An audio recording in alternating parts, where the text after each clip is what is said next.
Are you ready for your window shoppers to become paying customers? Equity Commerce is here to make that happen. We can help you automatically show the exact product visitors saw but didn't purchase on your site wherever they go on Facebook and Instagram using this magic called dynamic Facebook retargeting. To show these ads to your prospects today, sign up in your Equid Control panel in the marketing section and look for the Facebook remarketing app. This is fully integrated into Equid and Facebook and so simple and effective you'll wonder why you hadn't done this sooner. To help you decide, if you sign up now and spend $50 by February 15th, you'll receive a free $100 advertising credit from our friends at Facebook. Okay, back to the show.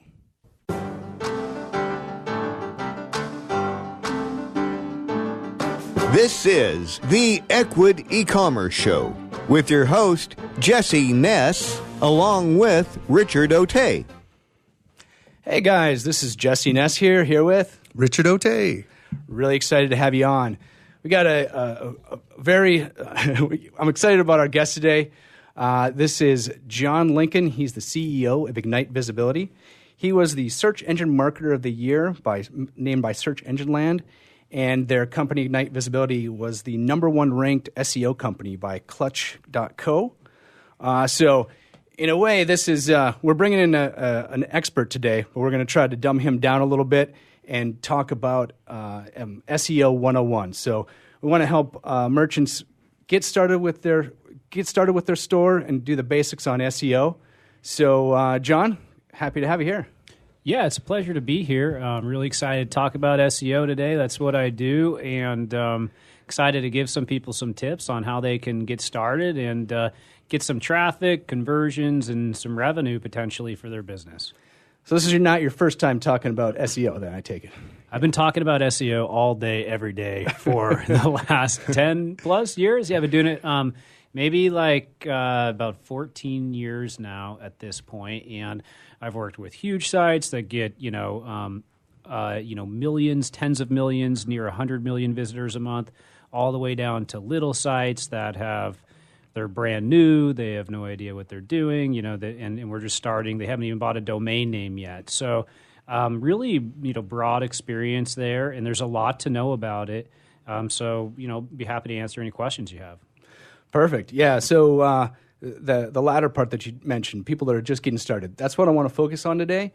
So when you look at SEO, where does it start for you? What's kind of the first thing that people should start to think about with SEO? And before you even get started on that, let's define for them, since they might just be getting started, John, what exactly is SEO?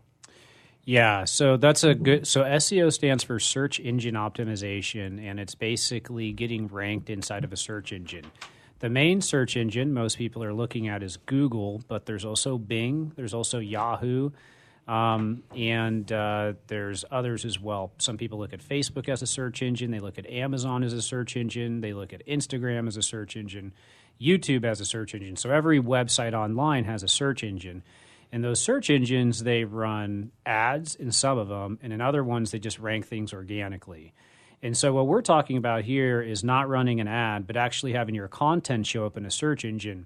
And the reason you would want to do that is because there's a really high intent for somebody to make a purchase or to fill out a lead form or just to learn about your business when they're doing a search. So by showing up there at the right place, the right time, you can get a lot of business. And it's really the backbone of all internet marketing. It's how all internet marketing started.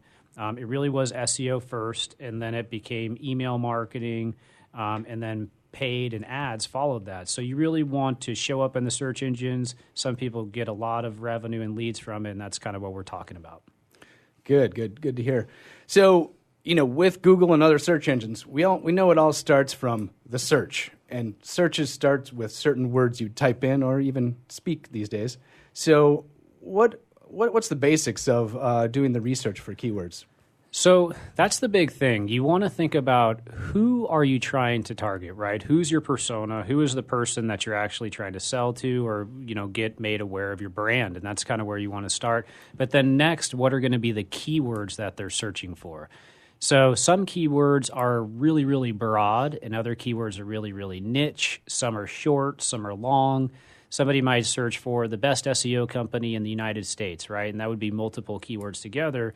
Another person might just search for SEO. SEO is a really broad term. They could be just trying to figure out what it is. They could be looking for a company. They could be looking for a singer whose name is SEO, which happens a lot and actually inflates that data.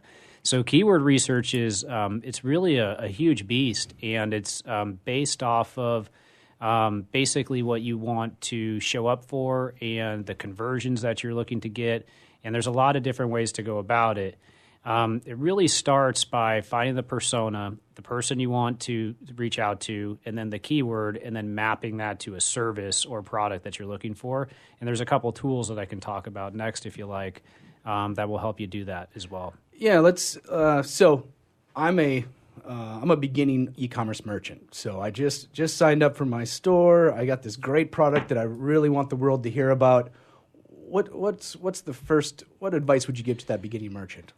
First thing I do is just spend a lot of time just searching around, like Googling around, trying to find some competitors, thinking about what they're ranking for, looking at their titles, seeing if there's any keywords in it, what type of pages have they made on their website, and things like that.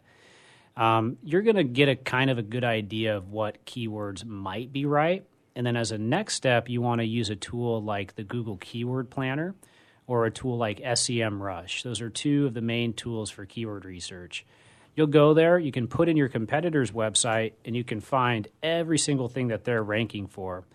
And then what you want to do is you want to look at how much search traffic there is for those terms, and you want to think about how competitive it is, and then how would you target that term on your website as a next step.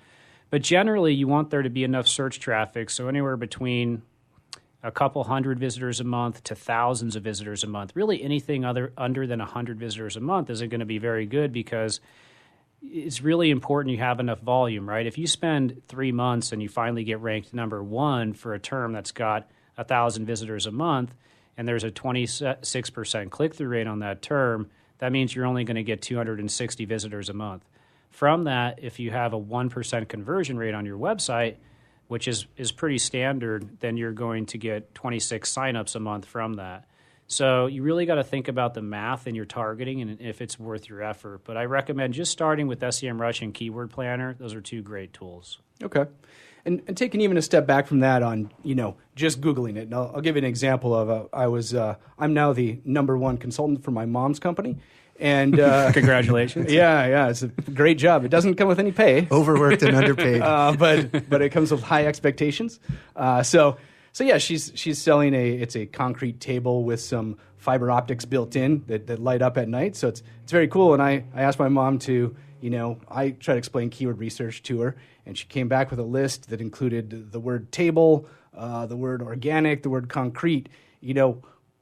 I knew what to tell her, but what would you tell her from an expert standpoint? How do you take what people are Googling and try to make it into something that's a little more actionable? Yeah, it's something that you want to, what you think you might want to rank for might not be the right thing. So just because you named it something doesn't mean that that's going to be the term that people are searching for. So you have to find those broad terms. Competitive analysis is really good. Googling around, seeing what's inside of the titles and things like that. And usually it's a good idea to either start long tail. So with if you try to go after something that's just one keyword, like just table, that's going to be pretty much impossible, especially for a small business. If you're going after custom, green tables made organically, that you have a better chance to rank for, but then at the same time, there might not be enough search traffic for it. So it's really important you find that happy medium in between the two, and that's what you're going to have to work through. Now, I will say SEO takes time, right? So usually to rank for these things, if it's a brand new website, it's going to be pretty tricky to go about it. And so that's another conversation we can have. But, you really want to be realistic. How many other people are in the space? Is it a term that's got enough traffic? And is it long tail enough that you can actually make a dent and rank?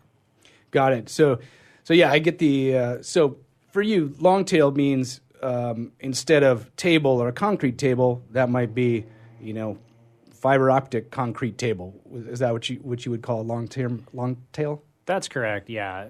Something like that. And even those terms today can be kind of competitive. But, I think if you're a niche, smaller business looking for niche keywords that have a little bit of search is definitely the right way to go, because if you put all your eggs kind of into that basket and you're really going after that, the bigger players, they're going to be more focused on the bigger terms, right? Sure. They're going to be more focused on best tables or, best tables or tables on sale.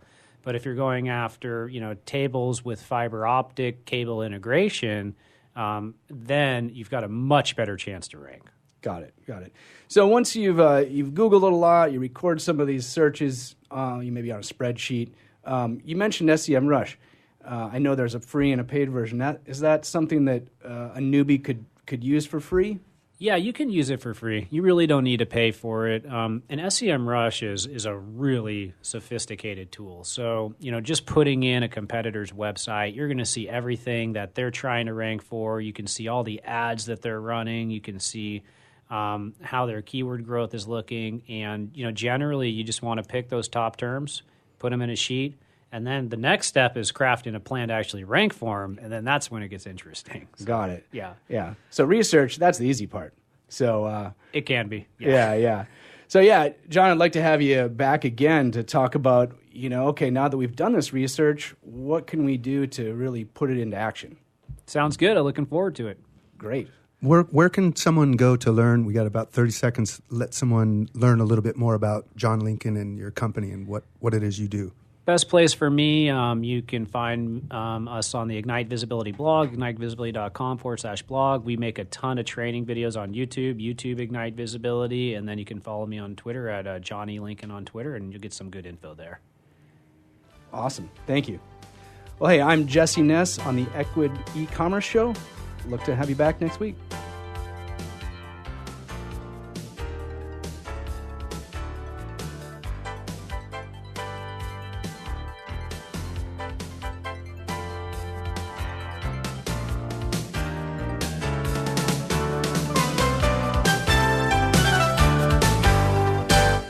Well, Rich, there's another great show.